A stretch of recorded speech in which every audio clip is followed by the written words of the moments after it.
Boleh bertawassul dengan salawat? Sangat boleh. Sangat boleh. Ya, asal tawassul itu teman-teman asalnya dengan takwa. Itu rumusannya di Quran surah ke-5 Al-Maidah ayat 35. Ya, paling kanan di mushaf sana agak sedikit ke bawah, ya. Ya ayyuhalladzina amanu taqullaha wabtaghu ilaihil wasilah. Ya.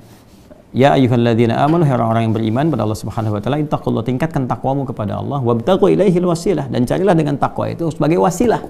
Wasilah di sini tawassul tawassala yatawassalu, itu mencari wasilah, ya, untuk bisa membawa wasilah itu dalam rangka memohon kepada Allah supaya Allah cepat mengabulkan apa yang kita inginkan. Nah, ternyata kata Al-Qur'an wasilah terbaik itu dengan menggunakan takwa. Ya, takwa itu bisa apa? Macam-macam. Bisa ibadah ritual, itu bagian dari takwa. Ya, misalnya sholat itu kan, itu bagian dari takwa. Dalilnya apa? Al-Baqarah ayat 2 sampai 3 itu, ya, dzalikal kitabu la raiba fihi hudal lil muttaqin. Siapa muttaqin, orang takwa ini? Ayat 3-nya, alladzina yu'minuna bil ghaib wa yuqimunas shalah. Salat. Ya, makanya banyak orang bertawasul menggunakan salat. Tawasul di sini menjadi wasilah. Ya, di Quran banyak sekali. Nabi Zakaria misalnya ketika memohon kepada Allah keturunan, ya, sudah berobat sana sini memohon, dan di mihrab salat, dan dengan tawasul salatnya itu dijawab oleh Allah. Ya, itu kan ada di Quran surah ketiga Ali Imran ayat 38 sampai 39. Hunalika da'a Zakaria rabbah qala rabbi habli min ladunka dzurriyyatan thayyibah innaka sami'ud du'a. Ya, bermohon kepada Allah dalam salatnya, meminta kepada Allah yang Maha Pemberi tanpa batas saat orang mengatakan ini ada batasan. Apa jawaban Allah? Fanadatul malaikatu wa huwa qa'imun yusalli fil mihrab annallaha yubashshiruka bi Yahya. Kan? Maka langsung dikirimkan malaikat menyampaikan kepadanya, Allah kasih kabar gembira, kamu akan punya anak. Namanya siapa? Yahya, gitu kan? Nah, jadi itu bisa menggunakan hal demikian. Bisa dengan ibadah-ibadah yang lain seperti misalnya puasa, karena puasa juga bagian dari ketakwaan. Ya, Al-Baqarah ayat 183, ya ayyuhalladzina amanu kutiba alaikumusshiyam kama kutiba alal ladzina min qablikum la'allakum tattaqun, ya. Jadi birrul walidain juga bisa. Ya, birrul walidain, berbuat baik kepada kedua orang tua misalnya, bisa dengan infak, itu bagian dari takwa juga. Ya, bisa dengan amal-amal soleh. Jadi takwa itu wujudnya amal soleh yang dikerjakan dengan iman. Jadi ketika pekerjaan dilakukan dengan iman kepada Allah, maka berubah pekerjaan itu menjadi amal saleh. Makanya di Quran setiap kata iman itu seringkali disandingkan dengan amal saleh. Ya wal 'asr innal insana lafi khusr illal ladzina amanu wa 'amilus shalihat. Nah, iman ketika mengiringi perbuatan jadi amal saleh itu bagian untuk titian takwa. Makanya muaranya takwa. Jadi begitu takwa meningkat, maka takwa jadi cara tercepat kepada kita untuk memohon kepada Allah supaya dikabulkan permintaan-permintaan kita. Makanya banyak orang memohon kepada Allah itu dengan mengerjakan amal soleh dulu. Makanya setiap kali kita beramal soleh, teman-teman sekalian, jangan lupakan untuk berdoa, karena itu cepat sekali. Cepat-cepat, termasuk kisahnya orang-orang yang viral di Al-Bukhari itu kan, yang terjebak di dalam gua itu, dan sulit mereka kemudian untuk keluar dari situ, ya, setelah menggunakan banyak tenaga. Maka mereka bertawasul kan dengan amal soleh masing-masing. Nah, di antara amal soleh itu ada yang dengan menggunakan lisan. Contohnya apa? Misalnya sholawat pada Nabi sallallahu alaihi wasallam. Hadisnya jelas. Man shalla alayya salatan wahidah sallallahu alaihi asyra salawat. Siapa yang bersolawat kepadaku, kata Nabi sallallahu alaihi wasallam, dengan satu kali solawat, Allah akan balas dengan 10 kali. Ya, awas nih ya, awas, ada hati-hati, ada persepsi orang-orang salah yang ditebarkan oleh baik itu dari kalangan orientalis ataupun misionaris bahwa ini nabinya orang Islam masih butuh syafaat dari umatnya. Itu salah memahami. Ya, kita wajar lah karena nggak pernah belajar Islam kan, nggak pernah sholat, nggak pernah puasa, nggak pernah mengerti. Jadi kita terangkan lagi dengan cara yang benar. Sholat yang dimaksudkan di sini adalah meminta dengan sholawat itu, memohon kepada Allah dengan keutamaan nabinya supaya kita dapat kemuliaan. Ya, jadi bukan mendoakan dalam konteks mendoakan Rasulullah sudah baik, sudah terjamin dan sebagainya. Justru kita memohon kepada Allah, ya, dengan membawa nama Rasulullah SAW melalui sholawat kepadanya. Ya, maka kata Nabi SAW itu akan balik 10 kebaikan. Jadi kita bersolawat kepada Nabi SAW, meminta, hakikatnya meminta kepada Allah supaya dengan solawat itu Allah berikan kemuliaan seperti Allah berikan kemuliaan atas nama Nabi Muhammad SAW. Ya, maka dari situ datang Allah memberikan solawat, kata Nabi, 10 kebaikan kepada kita. Dan solawatnya Allah kepada kita itu berupa apa? Bisa berupa pengabulan doa, bisa berupa rahmat, bisa berupa ampunan, ya, bisa kemudahan dalam mendapatkan solusi dalam kehidupan. Ya, itu misalnya di Quran surah ke-2 Al-Baqarah, ya, ayat 155 sampai 157 itu kan bagaimana mengatasi persoalan. 155 persoalannya, 156 kesabarannya, 157 salawat Allah kepada kita. Ya, walanabluwannakum bisyai'in minal khaufi wal ju'i wa naqsin minal amwali wal anfusi wath thamarat wa basyiris sabirin. Ya, dan setiap orang-orang yang hidup, kalian semua akan mendapatkan ujian untuk meningkatkan kualitas hidup kalian. bukan untuk menjadikan kehidupan kalian bermasalah, kata Allah. Ya, apa saja ujiannya itu, ada kekhawatiran, khauf, kita khawatir, gak enak, gak nyaman, macam-macam sifatnya ya.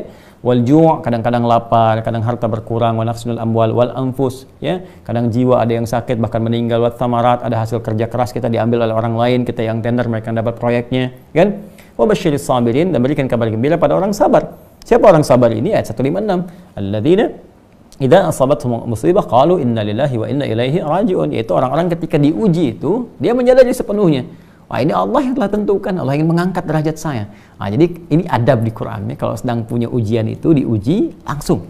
Ya, cara pandangnya pakai iman dulu, kalau pakai akal capek nanti. Jadi biarkan iman membimbing akal kita untuk memahami sehingga datang hikmah. Maka ketika iman kita berbicara, iman kita memberikan bimbingan, maka spirit Quran akan datang. Kata Allah, setiap ujian itu pada hakikatnya didesain oleh Allah untuk meningkatkan kualitas kehidupan kita. Karena semua ujian itu, pemahamannya, itu tidak pernah datang kecuali untuk meningkatkan kualitas. Silahkan kalau nggak percaya, ya, kita kadang-kadang di satu sisi bisa memahami dengan mudah, tapi sisi lain terkait hidup kita sendiri, kok jadi susah gitu logika itu dipakai. Saya beri contoh begini, di sekolah kan ada ujian. Kita mengerti kan setiap kali ada ujian itu untuk meningkatkan kualitas ilmu kita. Makanya kita belajar kan, supaya terlihat ilmu kita itu meningkat. Kalau nggak belajar berarti nggak lulus. Ya, makanya kan kosa atau frame terkecilnya itu supaya lulus, supaya lulus. Lulus itu apa sih maksudnya? Ya, lulus itu kan peningkatan kualitas. Jadi lulus, kualitas kita meningkat. Sehingga naik dari yang sebelumnya, ya kan? Dari SD ke SMP, SMP ke SMA. Ya, hidup juga begitu, kan polanya sama saja. Diuji dengan persoalan supaya kualitas meningkat. Kualitas kesabaran, ketangguhan menghadapi sesuatu, ketangguhan merencanakan, ya, ketangguhan bersikap dan sebagainya. Nah, kalau lulus di situ nanti naik kelas. Naik menghadapi lebih besar lagi, maka diuji lagi sehingga matang keadaan hidup kita. Ketika semua ujian sudah dihadapi, maka kehidupan jadi ringan untuk dilakukan. Ya. Nangis itu wajar, air mata itu wajar. Nanti ketika semua air mata telah keluar, pada hakikatnya, pada akhirnya Anda akan menyikapi semua dengan bahagia karena sudah tidak ada air mata lagi yang akan keluar. Jadi kalau sudah terbiasa mengeluarkan air mata sehingga sampai kering, nggak ada air mata lagi yang akan dikeluarkan karena semua akan kebal dengan semua jenis ujian, ringan. Jadi hidupnya akan jadi menyenangkan saja kalau benar cara menghadapinya. Maka Al-Quran mengatakan, katakan pada dirimu, inna lillahi, semua itu punya Allah. Allah kasih ketentuan, la yukallifullahu nafsan illa wus'aha, nggak mungkin Allah uji di luar batas kemampuan, ya kan? Kemudian pasti ada solusinya, inna ma'al usri yusra, ini ringan, pasti akan selesai, kan? Maka ketika kita bersimpuh di hadapan Allah dan mengatakan semua Allah telah tetapkan, ya wa ilaihi raji'un, semua kembali kepada Allah termasuk solusinya. Lalu kita bersabar, lalu pelan-pelan kita atasi dengan ikhtiar.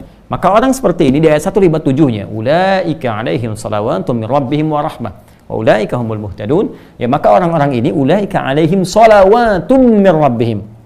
Orang-orang ini mendapat salawat dari Rabbnya, dari Allah Subhanahu wa taala. Nah, salawatnya apa yang dimaksudkan? Ya, satu, pahala-pahala ya dari kesabaran mereka. Yang kedua ampunan dari Allah ketika mereka memohon. Kan banyak orang diuji itu sering minta ampun kan. Ya, diuji sakit, sabar, ya Allah, ya Allah, ya Allah, turun ampunan, kan? Ya, terus dapat pahala banyak. Karena nggak sadar ketika diuji kan, coba loh. Kalau nggak ada ujian, kadang-kadang kan kita nggak bisa merasakan nikmatnya tahajud. Kemarin kemana aja? Nggak pernah tahajud, tiba-tiba pekerjaan dikasih sulit sedikit, mulai puasa, mulai baca Quran, gitu kan? Mulai tahajud, gitu kan? Muncul kan hal semacam itu. Dan jawaban dari doa-doa dan diringankan persoalan kehidupan. Jadi itu salawat dari Allah. Makanya untuk mendapatkan itu cara cepatnya bisa banyak bersolawat kepada Rasulullah SAW. Tiap hari kita solawat.